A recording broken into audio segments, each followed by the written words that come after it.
Hey, welcome to the Bodies Built Better podcast. I'm your host, Jackie Tan, and this is the last episode for 2023. It has been such an incredible year. Of course, there have been many highs and many lows and many in-betweens, but what I wanted to do is really look back over the year and take stock of what has happened. Because I don't know about you, but when I look back over the year, I can have a different memory of what actually happened. And I think that's a lot to do with, where we currently are in our state, in our feelings, in how we feel and how we've seen the year, but also in our perception of how things have gone. And sometimes I believe it's really important to take a step back and sit down and actually dedicate some time to reviewing and reflecting over the year. Because, when you open up your diary and go through everything that you've done over the year, through the months, what you've achieved, and also the challenging times, I'm not going to say there's none of that, but when you're able to look back through those times with this objective lens of what happened, what didn't happen, and why, it kind of changes your perspective a little of how things have panned out for you. Because I certainly know for me, I can have these ideas in my head about a certain situation, a certain event, or an experience.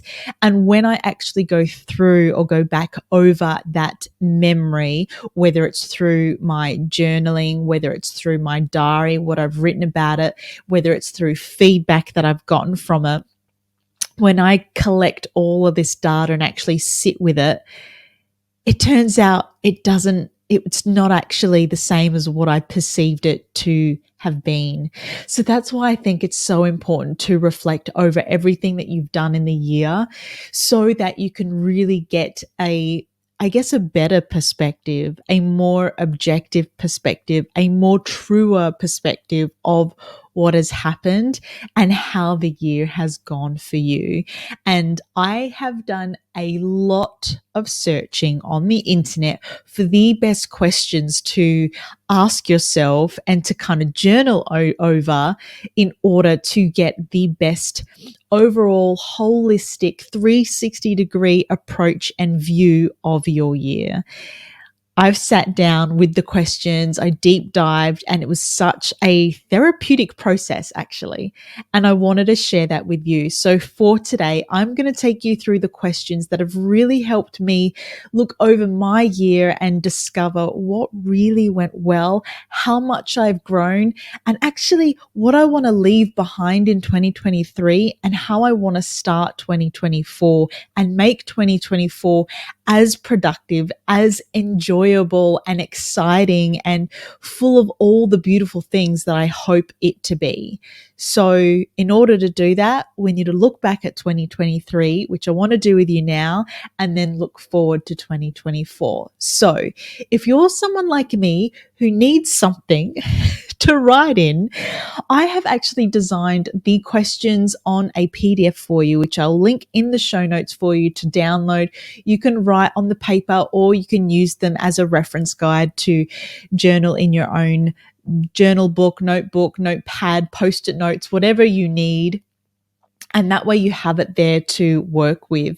So it's there for you in the show notes if you need to. If not, and you're someone who just likes to really ruminate on the questions as we go ahead, then this is the perfect time for you. So let's dive deep into the questions that helped me review my 2023. So the first question that I loved diving deep into was 2023 was the year that So for me, 2023 was the year that I quit my career. I mean, that is the big standout, obviously.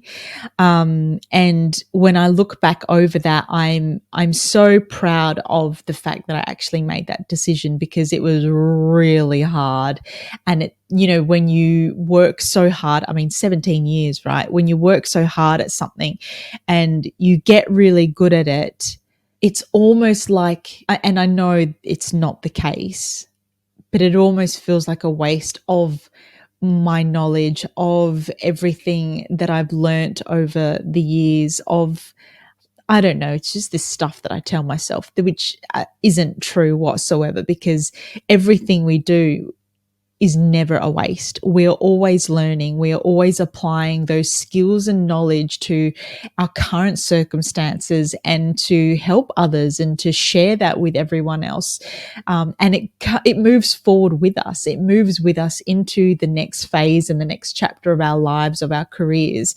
And so that, for me, answering that question was a really nice way to come back to the fact that, I can be so proud of the fact that I've spent so much time, energy, and dedication in perfecting my craft, in perfecting what I do, in making or providing a space for people to feel safe, to be able to talk and share with me their dreams, their fears, and all the things that they're hoping to achieve in their life as well. So it's been such a beautiful way for me to look back over that and start to change that thought process for me.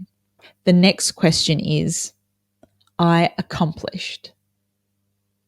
And so this was really fun for me to go through, and I hope it is for you as well, because you just get to go back, to January of 2023, open up your diary and look through all of the things that you've either done, that you've gone through, that you've had to work towards. And it really does show you how much not only you've done throughout the year, but as you come to the end, how much you've grown as a person and how you then take on other things or other projects.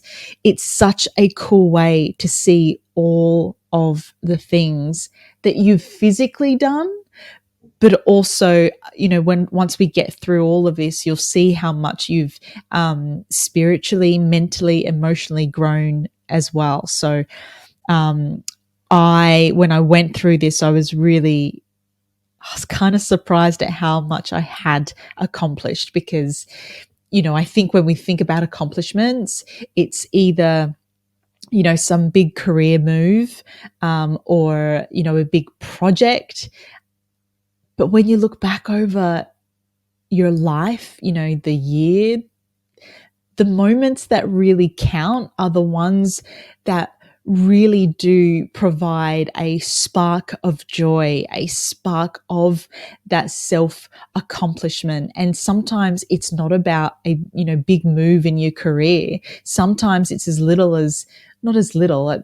Sometimes it is helping someone get through something, or doing something out of your comfort zone, which you may think it could be something small, but really when you're stepping out of your comfort zone anytime, these are huge things.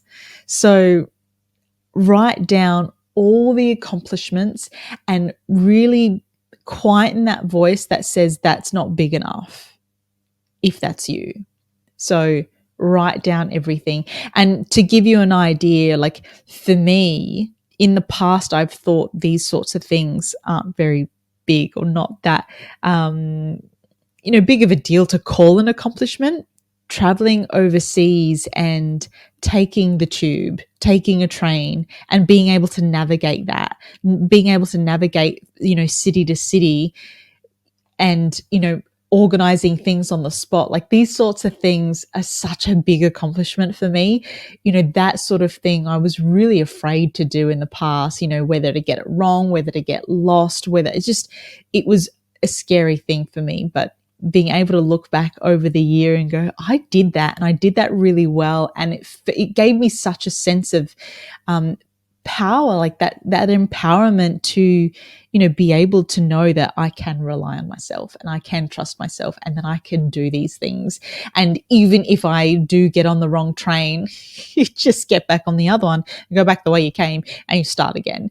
So it's this whole idea of just writing down everything and being aware of what you've done, how far you've come, and how much you've stepped out of your comfort zone as well. So write down everything you've accomplished, whether your mind tells you it's small or whether it tells you it's a big thing.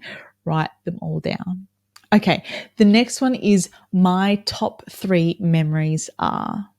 This was really fun because I think when you really look back on the year and, think of your top 3 memories, you go, actually, there were so many more.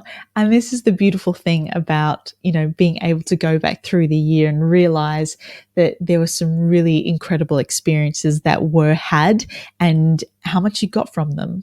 And then from that, who were the top people who were most influential on the year as well? So for me, number one is always my husband, Adam. He's just so supportive in every way. And without him, I really wouldn't be able to enjoy these moments that I do have when I, achieve something, or I'm starting something new, or I'm getting out of my comfort zone.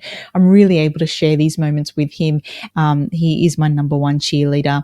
And then, of course, thinking about this, you really do realize the people who are your cheerleaders, who are in your corner, who do believe in you, who are there, cheering you on in the most important moments. So, making sure that you are not just aware of them, but it is a great way to acknowledge who the people who are really right behind you are and how they have supported you and can influence and help you throughout 2024 as well.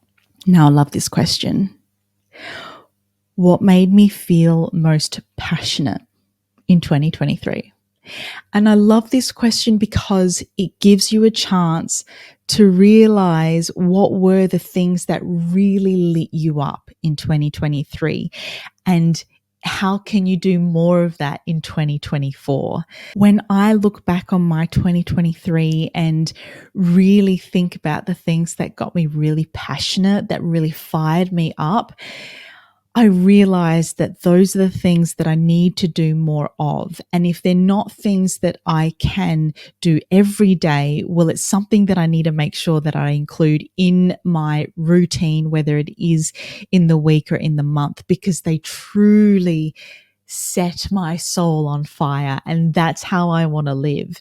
I want to make sure that I am showing up in every situation where I can be really excited, be really joyful, obviously very challenged as well, because I love a challenge and I love, trying to come up with solutions, but knowing what makes me really passionate and fires me up gives me a good opportunity to bring that forward in 2024 in a way that's going to be most beneficial and serve me in a way that is genuine and authentic and, fit into my life, fit into my routine, fit into, my space. So this one was a really great question to answer because it does bring you back to all of those moments of joy, all of those moments of passion, and what those key elements were to produce that. So that's really fun one to go through. The next one is what made me feel at peace. Now, I don't think I've ever looked at my year and asked myself this question, but when you have a year that is just so full on, there's just so much happening, it's so important to look back and go, what actually did give me peace? When did I feel at peace? Where did I feel at peace? Who was with me? This is all really crucial in order to find what can bring you back to you, what can ground you, what can bring you that peace in order for you to know that that's what you need when you're feeling, whether it is frustrated, annoyed, fearful and scared or uncertain. Coming back to what brings you peace is a beautiful way to calm the system and get some clarity so that you can move forward.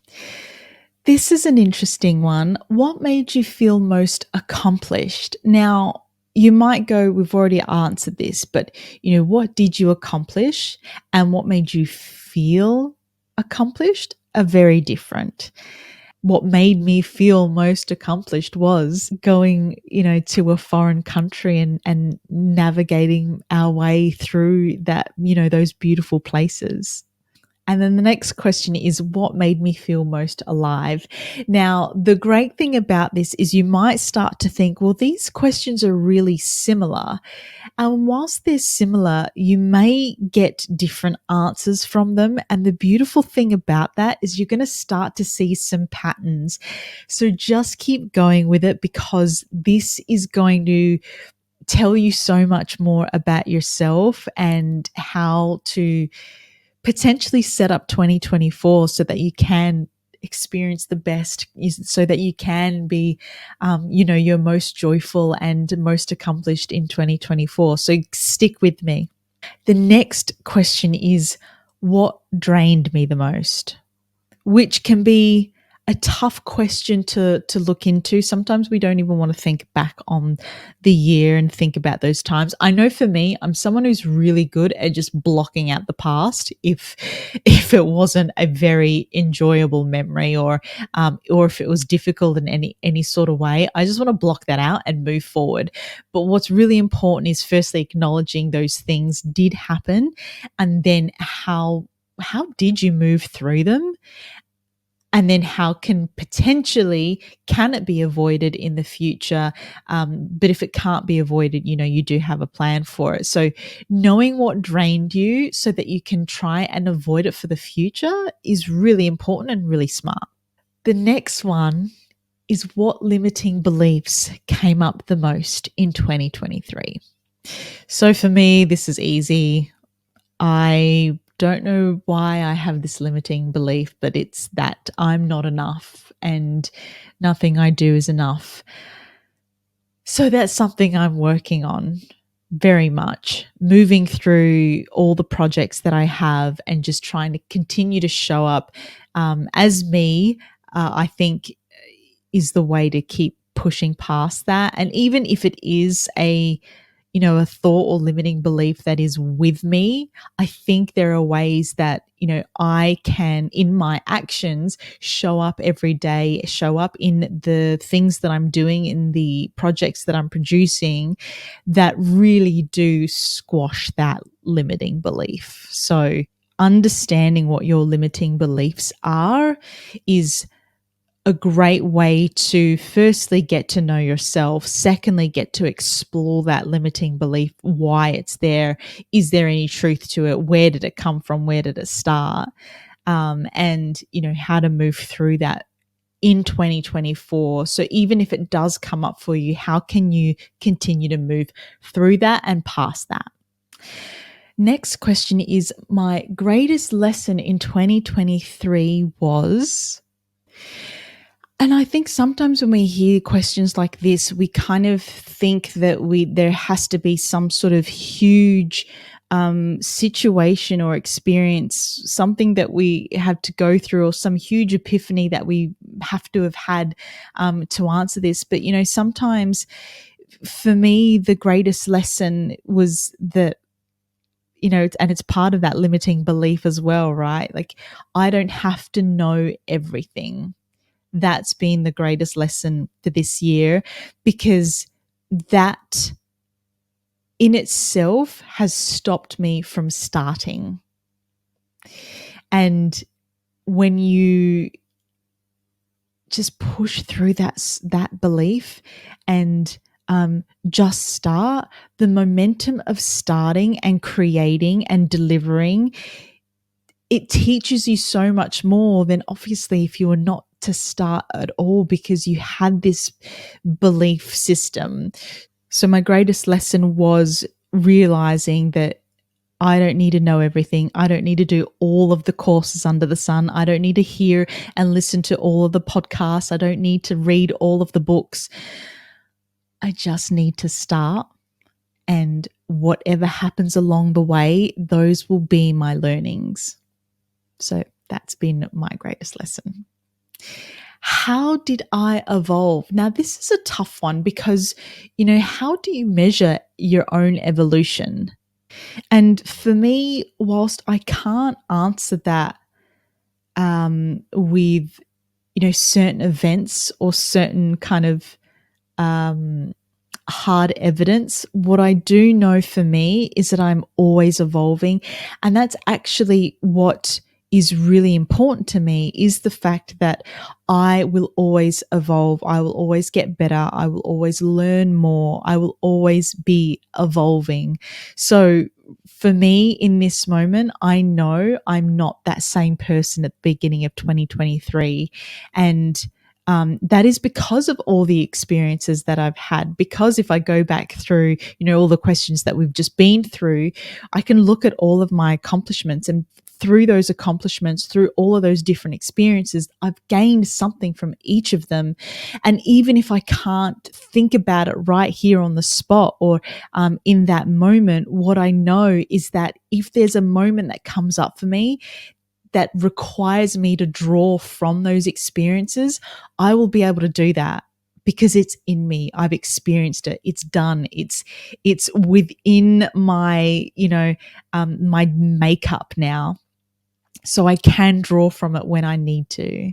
So that's been really a beautiful insight or epiphany for me to realize through my evolution that that is what happens, and that is what I can count on every time. And I know that I'm constantly evolving. Now, this, I reckon, is a really important question to ask as often as possible. So, what do I need to change about my environment to get me to who I want to be or where I want to be? And the reason I love this question is because we can have these dreams and desires to be a certain person, to grow a certain way, to achieve certain goals. But if our environment is not set up in order to help us achieve those goals and achieve those certain aspects of our life that we're hoping to change, then it really either will inhibit those changes or it will slow them down. So for me, in terms of my environment, I work really well when things are free of clutter, and that's not very often. So just looking at my space, one of the things that I want to be doing in 2024 is doing a full house declutter, which I'm looking forward to so much.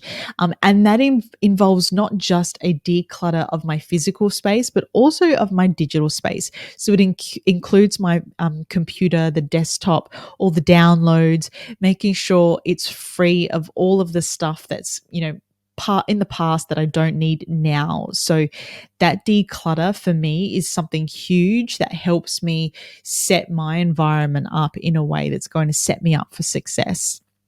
The other things are like, when I do wake up in the morning, having my glass of water on the bedside table. So that's the first thing that I do when I wake up. The second thing is having my clothes in the bathroom so I can jump into the shower, get into my clothes and get ready to either get to work straight away or more often than not train, because I love my training and I need to get outside and get some sunlight before I start anything. So generally, if I've got that all ready to go, I'm set up and it's going to set me up for a really beautiful start to the morning. So thinking about your environment, what needs to change, what needs to be added to your environment, what needs to be taken out of your environment to set yourself up to who you want to be and where you want to be going. The next question is, what about 2023 are you bringing into 2024? So throughout this year, there are certain things that I've realized really work well for me and things that really don't. So for me, it's a matter of making sure that I cull all the things that aren't working and bring all the healthy options, all the healthy routines and habits into 2024. And, those are things like that gym routine, the cold dips, whether it is in the ocean or whether they're cold showers, changing my diet, which has been a big thing for me. And I won't talk about it on this episode, but I've made some huge changes that have really completely changed my energy levels, and it's kind of been quite shocking for me. So what are the things that have really worked for you in 2023 that you're bringing into 2024? Now, what would a year in review be without a gratitude list? So what am I most grateful for? And for me, it's really simple: my health, my family, and the people that I love. That is what makes my life. And if I didn't have any of that, if I didn't have good health, if I didn't have the beautiful people that I love in my life, it wouldn't be much of a life. So I'm so grateful to those beautiful people, everyone that I love, and my health. Because without health, what do we have? So this is another question that I really like. What habit or routine will have the biggest impact on me in 2024? And the reason I love this question is because it does really break down everything. It makes you think of who you want to be, what you want to achieve, and what is the thing that is going to help you achieve that. And it's easy to go, well, that's just like setting a goal and making it happen. And I think, yeah, you're right, it is. But also, it's getting down to the nitty gritty. It's getting down to the things that we either don't think about, that we leave behind, or that we disregard as being really important. So when we're able to think about, those smaller habits, those smaller routines that will have major impact, it could be anything. Because if you think about habits and routines, the thing about them is that whilst they may not make a difference to your life, to your health, to your well-being in the short term, the beauty is that when you think about doing them consistently in the long term, they have huge benefits. They have a huge effect on your life. And that is the beauty of the habits and the routines that you adopt in your life that will have the greatest impact in your life. So thinking about what will that be for you in 2024 is such an important one to think about. This is a fun one. How or what can you do to step out of your comfort zone in 2024? There are so many things I did in 2023 that stepped me out of my comfort zone. They're actually probably one of the biggest things, I've ever done. And that is travel around Australia to deliver a workshop that I designed myself.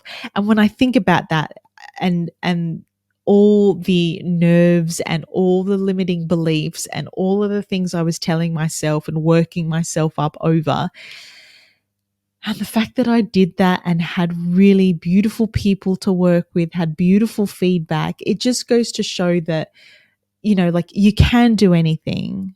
And when you do step out of your comfort zone, you do really realize that we can withstand, we can achieve, we can do so many more things that our mind lets us believe. So doing something to step out of your comfort zone, I believe, is so important to our growth, to our personal development, to help us move through life in a way that is meaningful. Because when we do that, when we step out of our comfort zone, we realize that, yeah, we can do anything. The next one is, what is my intention for 2024? And I really like the word intention because it does bring us back to the moment. It does bring back meaning to everything that we do, all the choices that we make. So having an intention for 2024, I think, is a beautiful way to bring back purpose and meaning to each day. And of course, I'm a big growth and development, personal development type of person. So this question goes without saying, what do I want to learn or improve on in 2024? And I think, it could be to do with your work. It could be to do with your health or your fitness goals or whatever it is. It could be a language. It could be anything. But I think when we have that goal of learning something to improve on something, it really does help bring back, again, a sense of purpose and meaning, but more importantly, that self-accomplishment, which is really important going through life and going through things, because I think we can tend to, especially when we get into our routines of work, of our career, we can lose sight of the other things that can bring us joy, that can help us move and grow and improve our own ability to achieve whatever it is that we set out to achieve. I think making sure that we have those things that we want to improve on does, again, bring us back to that sense of purpose, that sense of self-achievement, the sense of doing something for ourselves. And I think that's really important. Now, this last question I added in there because I think it's really important to think about. I think we can get stuck in the present moment sometimes in the way we're feeling right now. And that can cloud our judgment as to who we can show up every day, as how we can achieve the things we want to be achieving, how we want to be feeling throughout our days, throughout our lives. And so the question is, my favorite version of myself is, and when you think about this question, I mean, for me, to give you an idea, like, I am my favorite person when I am carefree, when I laugh a lot, when I can make others laugh a lot. I'm someone who looks after myself and who is brave and makes hard decisions and does hard things and tries things no matter what, no matter what my brain is telling me, who does things for others, but who is conscious of, my own health and well-being. And my favorite version of myself is someone who stands up for what I believe in and stands up for my goals and for myself, and, respects myself as much as I respect others. And I think when you're able to really, sit down and determine all the things that makes you your favorite self, you are then able to identify what are the things that you need to be doing in your life so that you can show up as your favorite self, as your favorite version of yourself. So I think that's a really beautiful question to ponder and wonder and discover and really work with to determine who the favorite version of you is. And then lastly, what are some goals? So what are your goals for your health? What are your goals for your wealth? What are your goals for your career? And then, of course, there are others like, what are your goals for your relationships? So those are the questions for you to look back on your 2023. I hope you really dive deep into those. Like I said at the beginning, there is a PDF in the show notes for you to look through, to print out, and to do all of the questions there on the worksheet. Or if you're someone who likes a notebook and likes to, doodle in the notebook and answer everything there, then, you can work off the worksheet and do everything in the notebook as well. I think it's such a beautiful way to acknowledge your year, everything that you've achieved, everything that you've overcome, everything that you've worked through. And I think it's just a beautiful way to show you that you can achieve so much, and that 2024 can be just as beautiful, just as prosperous, just as enjoyable as 2023, or even more so. We all go through our different experiences and circumstances, and sometimes, they're harder than others. And so being able to step forward into 2024 with intention and purpose and as the best version of yourself can really set you up for a beautiful 2024. There's always going to be setbacks. There's always going to be challenges and obstacles, but, knowing that you've already been through really hard things in the past can really give you a sense of comfort when you do move into 2024, because you can move past, you can achieve and conquer all of the things that come your way. So I really hope these little questions helped you to reflect on an incredible 2023. And I hope they set you up for an even more incredible 2024. Because when you look at them, 2024 or your goals for 2024, they should excite you, they should challenge you, and most importantly, I believe they should really resonate with who you are, your authentic self, and, all the aspirations that you have for you. So this is the last episode for 2023. I am so looking forward to 2024. In March is set for season 5 of the podcast. There will be changes. I'm not sure if I'm keeping the name, the Bodies Built Better podcast, but we'll find out. I will speak to you then. Have the best holidays. Take care. And I look forward to seeing you in 2024.